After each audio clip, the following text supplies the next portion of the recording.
hatagan unta kamo grasya ug kalinaw sa Dios nga atong amahan o Ginoong Hesukristo. Kay una sa tanan, nagpasalamat ako sa Dios, pinaagi kang Hesukristo alang kaninyong tanan, kay nasangyaw sa tibuok kalibutan ang inyong pagtuo. Labi ang klaro ha? Nga ang pagtulunan sa simbahang Katoliko kay dili pa man ni siya, wala pa man ni matawag og Katoliko. Ang tawag ana niya iglesia pa man, kay wa pa man to mahimong Katolika, kay wa pa man to makalakaw.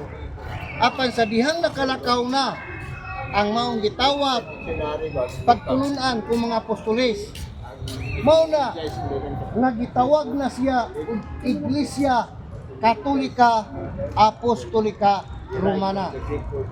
Nganuman, kaya ang meaning sa gitawag Katolika, mukaylap sa tibuok kalibutan.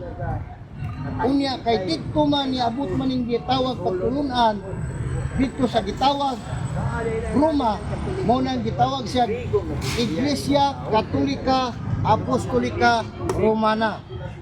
Yang karuhag yun. Klaro yun kayo. Ang akong pamahayag karon nga ang pagtulunan sa Iglesia Katolika Apostolika Romana nasangyaw sa tibuok kalibutan. Ngano man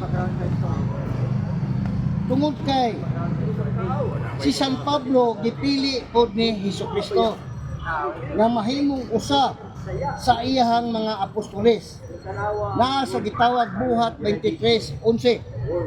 Atong basahon. Mayo ani ako ni ibutas ulo para di na ko magproblema ani.